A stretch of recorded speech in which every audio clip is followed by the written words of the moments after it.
Някъде по пътя са те научили да се интересуваш, да чувстваш дълбоко, да приемаш нещата лично. Това е първата ти грешка. Всеки път, когато сърцето ти е било разбито, всяко предателство, всяка обида, която някога те е сломила, произлиза от този един недостатък. Ти позволи на света да докосне вътрешния ти мир. Николо Макиавели не е правил така. Той наблюдава от разстояние, изучава хората като хирург, който изучава болест, не с емоция, а с прецизност. Той разбира нещо, което слабите никога няма да разберат. Ако искаш мир, първо трябва да унищожиш чувствителността си. Трябва да тренираш себе си, за да станеш имунизиран към любовта, омразата, похвалите, срама. Никой не може да те нарани, когато си емоционално невидим. Никой не може да те манипулира, когато не чувстваш това, което очакват от теб. Никой не може да те победи, когато сърцето ти е недосегаемо, а умът ти е единственият Бог, на който се прекланяш. Това не означава да бъдеш студен. Това означава да бъдеш свободен. В това видео ще научиш как да изчезнеш от емоционалното робство и да се издигнеш в своята окончателна форма. Човек, който никога не може да бъде засегнат. Човек, от когото дори Макиавели би се страхувал. Трябва да станеш недосегаем. Трябва да живееш по начин, при който нито едно предателство, нито една обида, нито една загуба не може да те разклати. Но първо трябва да унищожиш илюзията, която те държи слаб. Вярата, че имаш значение за другите. Повечето хора вървят през живота с трагичното разбиране, че ако са добри, честни и лоялни, другите ще се отнесат към тях по същия начин. Че тяхната емоционална откритост ще бъде посрещната с грижа. Но Макиавели е разбрал една по-мрачна истина. Хората не действат от любов. Те действат от собствен интерес. Твоята стойност за другите е условна. Ти си важен, само доколкото им носиш полза. И в момента, в който тази полза изчезне, изчезва и тяхната лоялност. Това не е жестокост. Това е природа. И в момента, в който приемеш това, започваш да се освобождаваш от емоционалното робство. Хората страдат, защото предполагат, че тяхната болка има значение за другите. Те приемат предателството лично. Те се вълнуват от липсата на уважение. Но тези действия рядко са свързани с теб. Те са свързани с това, което другите могат да спечелят. Макиавели би ти напомнил: повечето от това, което хората правят спрямо теб, не е лично, а стратегическо. Ако някой те обиди, често е за да издигне себе си. Ако някой те игнорира, е за да те накара да го преследваш. Ако някой лъже, е защото истината не служи на целите му. И когато реагираш, когато се ядосваш, обиждаш, съкрушиш, ти им даваш власт. Те виждат слабостта ти. Знаят, че могат да те достигнат. Така работи контролът. Ако искаш да бъдеш имунизиран към манипулация, трябва да спреш да даваш на хората този достъп. Спри да приемаш нещата лично. Спри да очакваш справедливост. Спри да предполагаш, че хората действат от съвест. Започни да наблюдаваш. Започни да изчисляваш. Попитай се, какво печели този човек, като се отнася с мен по този начин? Каква роля играя в неговата програма? Този преход от емоционално към стратегическо е началото на твоята сила. Но за да станеш напълно незасегнат, трябва да елиминираш и поведението, което те разкрива. Спри да се обясняваш прекомерно. Хората не се интересуват от причините ти, интересуват ги резултатите. Спри да търсиш съчувствие. Повечето хора търпят болката ти, докато не могат да я използват. Спри да споделяш прекомерно съмненията си, раните си, вината си. Те не са истини за показ. Те са инструменти, които другите могат да изкривят. Николо Макиавели е казал: пази вътрешния си свят като крепост. Казвай по-малко, показвай по-малко. Бъди неразгадан, защото колкото по-малко виждат, толкова по-малко могат да атакуват. Този свят не възнаграждава емоционалната дълбочина. Той възнаграждава емоционалната дисциплина. Повечето хора са роби на чувствата си. Те се издигат и падат въз основа на вниманието на някой друг, одобрението на някой друг, отхвърлянето на някой друг. Но ти трябва да изградиш своята стойност върху нещо недосегаемо. Когато вече нямаш нужда от утвърждаване, когато похвалите не те издуват и критиките не те сриват, ставаш нещо рядко, нещо опасно. Това е моментът, в който стъпваш в истинската свобода. Не си студен, ти си спокоен. Не си безчувствен, ти си ясен. И в тази яснота печелиш върховната сила – безразличието. Безразличието не е небрежност, то е контрол. То е способността да избираш какво заслужава твоята реакция. То е способността да се отдръпнеш от всичко, което те отслабва. То е способността да кажеш: не можеш да ме засегнеш, вече не. Макиавели казва: по-добре е да бъдеш страшен, отколкото обичан. Но отвъд това има нещо по-голямо. Да не се страхуваш от нищо е да не очакваш нищо от никого. Така ставаш имунизиран. Така заглушаваш света. Така никой и нищо никога няма да те засегне отново. Ако искаш да станеш истински недосегаем, трябва да унищожиш втория корен на уязвимостта – емоциите си. Повечето хора са управлявани от чувствата си. Макар да се преструват на логични, казват, че са силни, но една обида ги срива. Казват, че са уверени, но едно отхвърляне разрушава самочувствието им. Това е защото не те контролират. Емоциите им ги контролират. Макиавели разбирал, че владетел или всеки властен човек никога не трябва да се води от чувствата.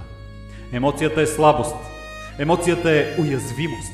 Емоцията е пукнатина, през която враговете ти влизат. Ако някой може да предизвика гнева ти, той притежава реакцията ти. Ако някой може да предизвика тъгата ти, той контролира духа ти.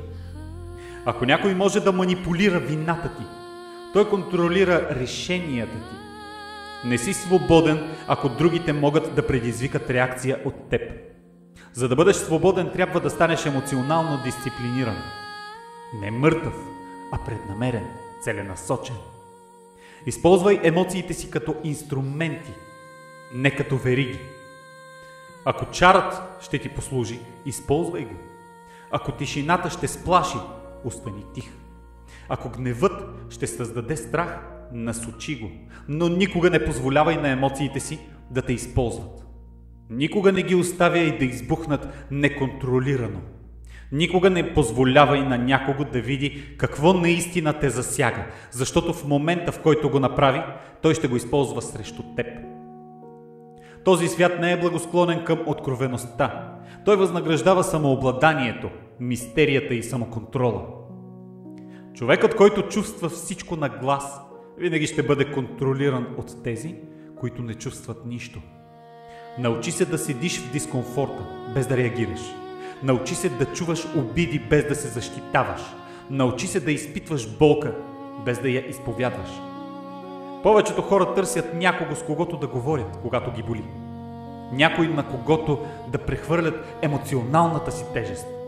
Това е слабост, маскирана като честност. Искаш сила?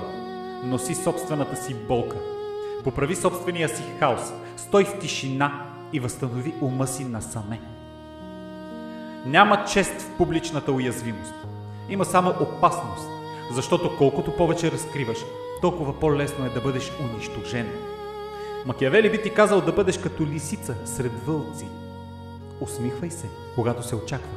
Смей се стратегически, но не доверявай на никого вътрешния си живот. Дръж истинските си емоции заключени зад маска. Нека светът вижда само това, което е полезно да види. Не дължиш на никого истината за чувствата си, защото истината е, че повечето хора не ги е грижа, а малцината, които се преструват, ще я използват, когато им е удобно. Спри да търсиш емоционална сигурност от другите. Стани своята собствена сигурност. Спри да имаш нужда от някой да утвърждава чувствата ти. Утвърди ги сам. После ги потисни, докато не дойде моментът, в който ще ти послужат. Самоконтролът е оръжие. Колкото по-малко реагираш, толкова повече хората се страхуват от теб. Колкото по-мълчалив ставаш, толкова по-мощен изглеждаш. Има сила в непредсказуемостта. Когато хората знаят как ще реагираш, те могат да се подготвят. Но ако останеш неразгадан, спокоен, когато би трябвало да си ядосан, мълчалив, когато очакват избухване, усмихнат, когато очакват тъга, ти печелиш психологическата доминация. Ставаш мистерия, която не могат да разгадаят. И в това объркване те губят своето предимство. Ключът е да тренираш себе си. Емоционалната дистанция не е естествена. Тя се изгражда чрез повторение и самодисциплина. Наблюдавай спусъците си. Кой те засяга? Кои думи те карат да реагираш? Кои ситуации те правят слаб? И сега ги унищожи. Разруши модела. Когато някой те обиди, не отговаряй. Когато някой ти показва неуважение, остави го да говори в празнота. Когато някой те напусне, не го преследвай. Научи се да не казваш нищо. Научи се да не правиш нищо. Нека тишината ти крещи. Защото тишината не е слабост. Тишината е контрол. Тишината кара хората да се чудят. Тя променя динамиката на силата.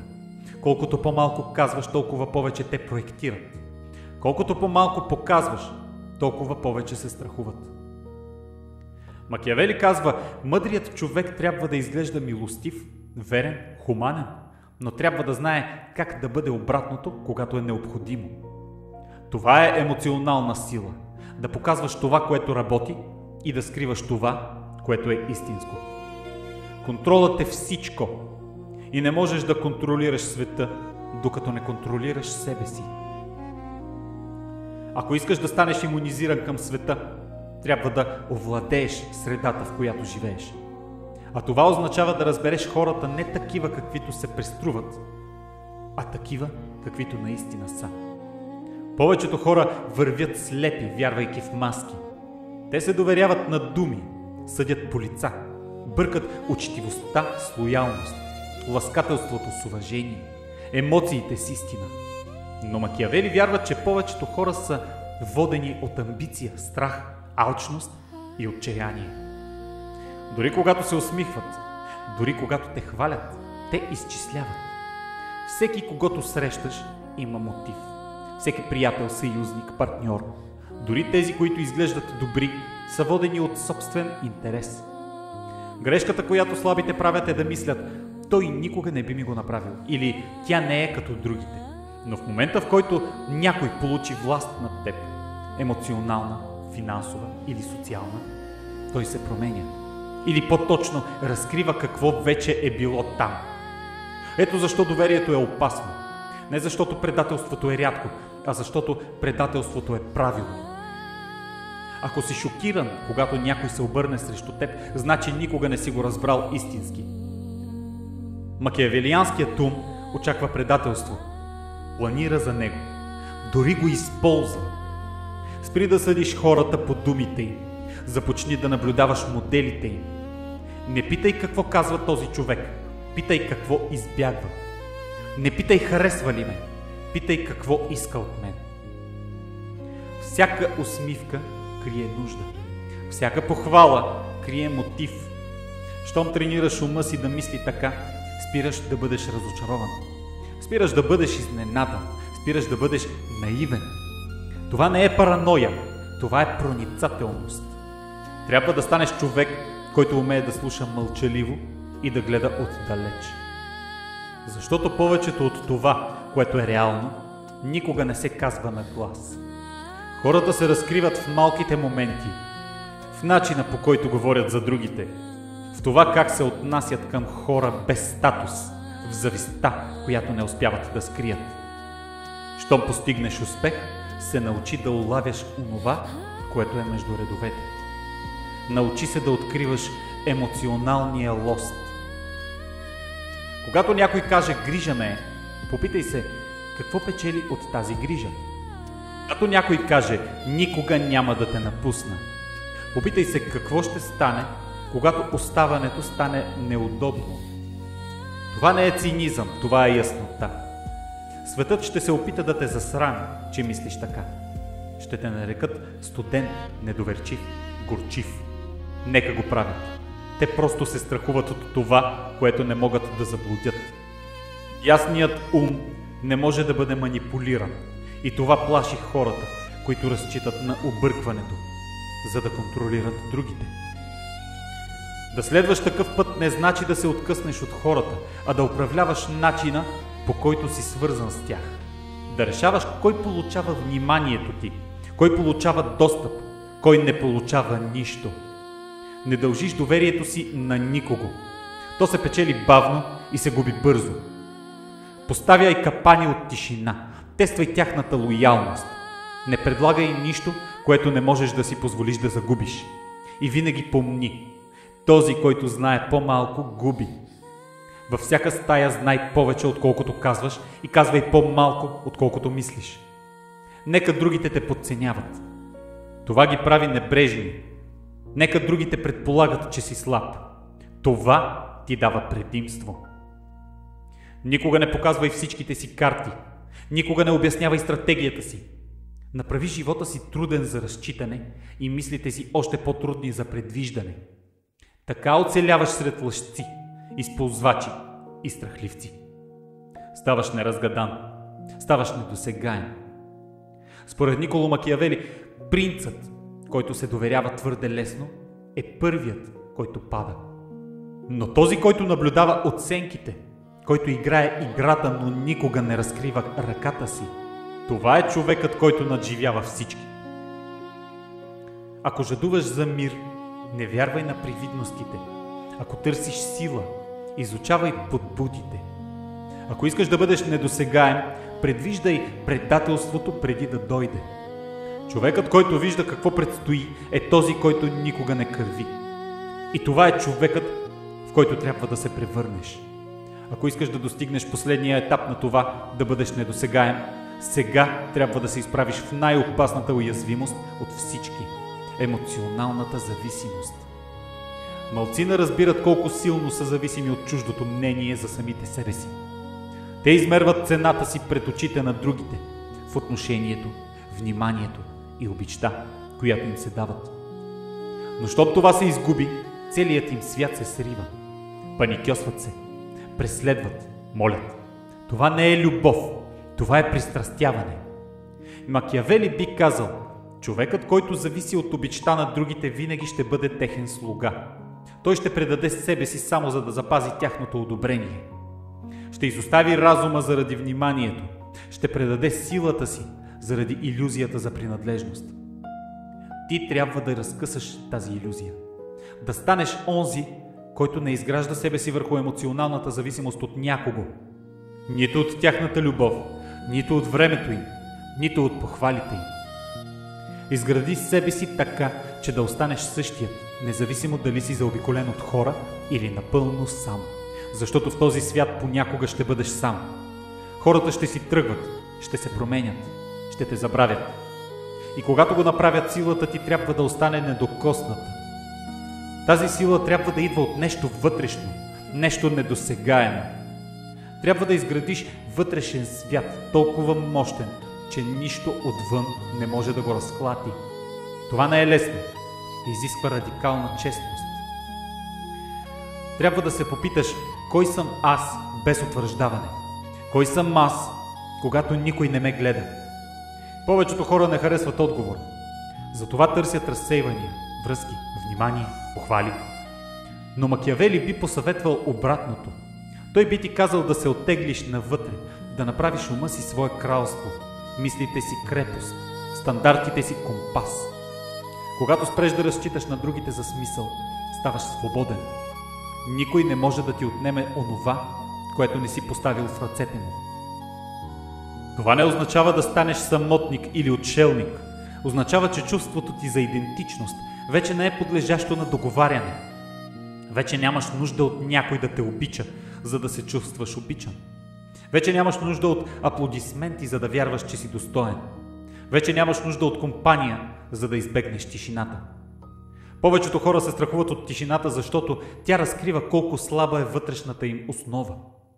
Имат нужда от шум, за да се разсеят от празнотата си. Но тишината е твоят тест. Ако можеш да седиш сам с мислите си, без паника, без нужда от утеха, без да се разпадаш, ставаш истински опасен. Ставаш солиден, неподвижен, самодостатъчен. Това е същността на властта. Да нямаш нужда от нищо, да не дължиш нищо и да не чувстваш нищо, което може да бъде използвано срещу теб. Изгради своята дисциплина, своите рутини, живот толкова пълноценен, че другите да станат бонус и никога изискване. Спри да възлагаш щастието си на другите. Спри да зависиш от някой друг, за да се чувстваш цял. Ако някой ти даде любов, приеми я, но никога не я изисквай. Ако някой те похвали, признай го, но никога не го преследвай. В момента, в който разчиташ на някого за нещо, си изгубил силата си. Играта е свършила.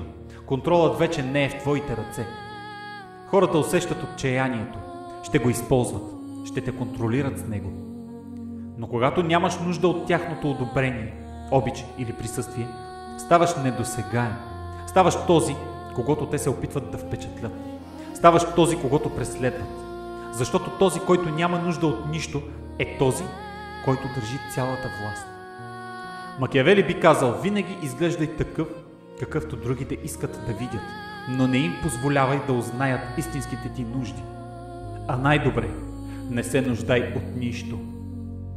Освободи се от лъжите, които те държат зависим. Убий навиците, които те правят емоционално слаб. Научи се да вървиш сам, не защото отхвърляш другите, а защото вече не се сриваш без тях. Това е твоята сила. Когато идентичността ти е изкована в самота и мирът ти е изграден на твоите собствени условия, ставаш имунизиран. Те могат да идват и да си отиват, да те обичат или мразят, да те предават или забравят. Няма значение, защото ти никога не си бил техен, за да те счупят. Сега разбираш какво е необходимо. Не просто да оцелееш, а да станеш непобедим. Да вървиш през този свят, недокоснат от шума му, имунизиран към предателството, безразличен към похвалите и неразгадан за всеки, който се опитва да те контролира. Това, което изграждаш, не е просто сила. Това е суверенитет. Вече не си просто човек в тълпата, който моли да бъде видян, преследва утвърждаване, страхуват се от отхвърляне. Сега си нещо различно, нещо рядко. Тиха сила, присъствие, което не може да бъде манипулирано, счупено или поместено. И това не става чрез насилие или арогантност, а чрез контрол. Контрол над мислите ти, контрол над реакциите ти, контрол над нуждите ти. Защото в свят, в който всички са управлявани от емоции, този, който контролира себе си, контролира всички. Макиавели не пише за моралния човек. Той пише за човека, който иска да победи. И за да победиш в този свят, не можеш да играеш по правилата, написани за овце. Трябва да видиш реалността такава, каквато е. Студена, стратегическа, брутална. Трябва да спреш да очакваш тя да бъде мила и да започнеш да използваш нейната жестокост като гориво. Не е нужно да крещиш. Не е нужно да заплашваш. Не е нужно да се обясняваш. Най-силният човек в стаята е този, който не казва нищо, защото няма нужда да доказва нищо. Той вече знае. Той вече вижда. Той вече притежава резултата в ума си. Нека другите се носят безумно с емоции. Нека преследват статус, внимание, хаос. Ти остани неподвижен. Наблюдавай.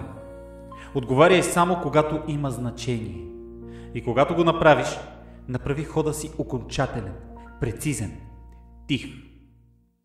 Кралят никога не спори. Кралят никога не реагира. Кралят избира.